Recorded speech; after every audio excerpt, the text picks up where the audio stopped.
Iya. Pak, memang tentang aksi ini. Jadi Bapak bilang aksi itu jadi gold standardnya buat Texas ya. Konteksnya mungkin buat ekonomi.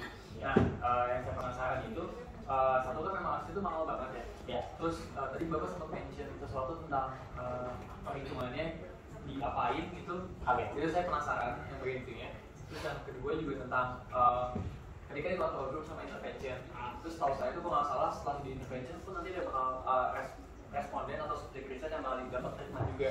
Nah, cuma kan di kendala itu adalah tentuin komunitas control groupnya itu yang harus identik.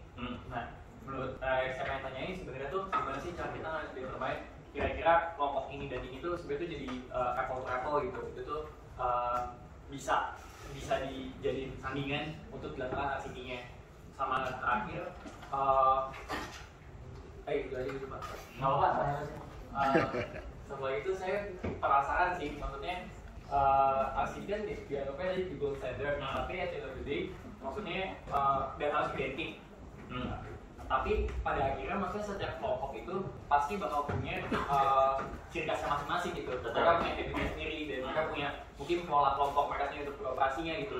Jadi kasarnya untuk kita nyari si subjek riset itu susah gitu.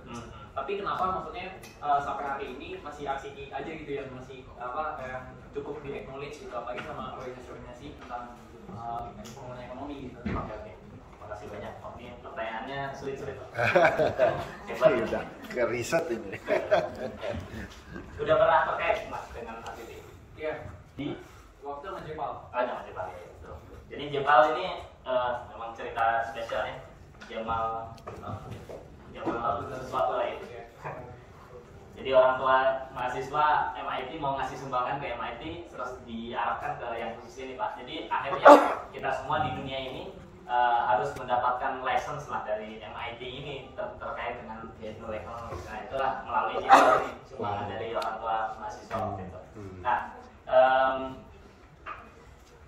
ya pertanyaannya hebat Mas. Jadi yang pertama ini gold standar ekonomi mungkin bukan ekonomi ya, behavioral economics sekali ya yang spesifik karena kalau ekonomi konvensional kan bisa melihat lebih jauh lagi yang waktu itu dari tahun sekian sampai sekian gitu ya Pak ya yang hasil penelitiannya jadi buku yang sangat bagus itu tentu itu juga sesuatu yang perlu di-acknowledge ya.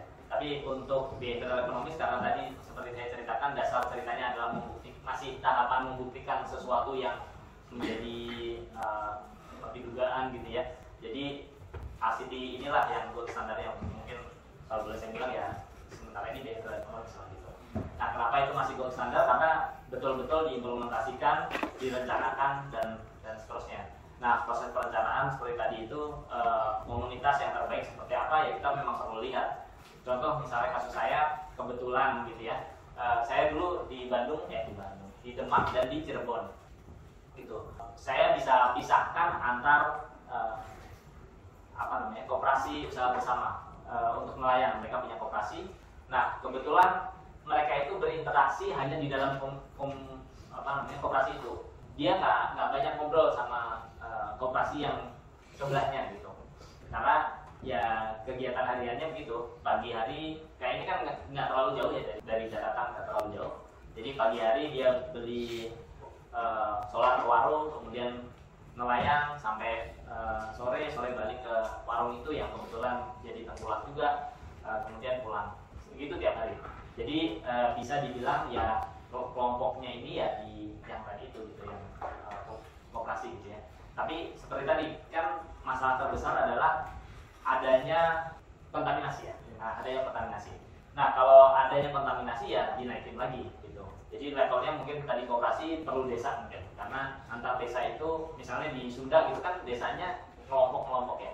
Ya berarti perlu satu desa karena satu desa interaksinya tinggi gitu.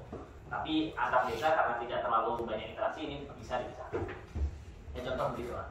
Dan seterusnya itulah yang membuat mahal sehingga kita perlu sangat hati-hati. Ya kalau misalnya kelompoknya ternyata kabupaten lebih sulit lagi kan gitu ya. Artinya biayanya jauh lebih mahal. Termasuk juga nanti kalau udah masuk ke dalamnya bias ya. Si peneliti, saya sebagai peneliti tidak boleh berinteraksi langsung ke masyarakat misalnya. Kenapa? Karena bias. Karena saya tahu pengennya apa nih, ujung akhirnya apa. Khawatirnya saya sisipkan kata-kata yang mengarah gitu, mengarah. sehingga perlu ada enumerator yang dia tidak paham gitu.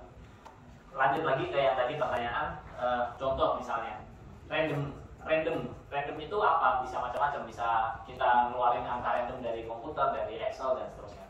Bisa juga sesederhana kita nulis angka 1, 2, 3 dimasukkan ke amplop, orang suruh milih, itu random juga gitu. Itu yang sederhana ya. Yang lebih sulit yang tadi disampaikan, yang perhitungan itu ya, itu sebetulnya terkait dengan kekuatan dan sampling.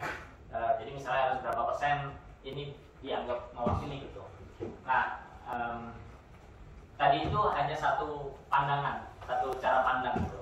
Kalau biasanya kan kita ngelihat dari jumlah total populasi ya. Nah itu ada yang berpendapat bisa dari jumlah biaya yang kita keluarkan gitu. Nah itu bisa di googling sebenarnya mas. Tapi maksudnya ini saya mau menyampaikan jangan patah harapan kalau misalnya ada masalah. Jadi kondisi realnya begitu. Termasuk kalau misalnya gagal pun itu bisa menjadi hal yang sangat berharga. Kira-kira gitu ya. Terus identik punya habit ya. Gimana coba mas diulang? Antar komunitasnya itu walaupun misalnya kayak sesama nelayan tadi kita komunikasi kan, cuman ternyata emang the way mereka menjalani penelayanannya mereka itu beda gitu. Sedangkan yang diharapkan adalah kooperasi yang identik kalau itu kan. Ya memang itu proses yang agak lama juga dan jadi sebetulnya ada peer ya yang kayak tadi misalnya komite etik misalnya, dia yang bisa menentukan apakah hasil atau usulan yang kita usulkan itu sebetulnya sudah sesuai apa belum gitu. Cuma kan di Indonesia belum rigid, belum ada lah bisa dibilang, sehingga ya kadang kalau misalnya tergantung tujuannya. Kalau tujuannya kita lulus ya tinggal nanya aja ke pembimbingnya setuju ya udah kita lakukan gitu.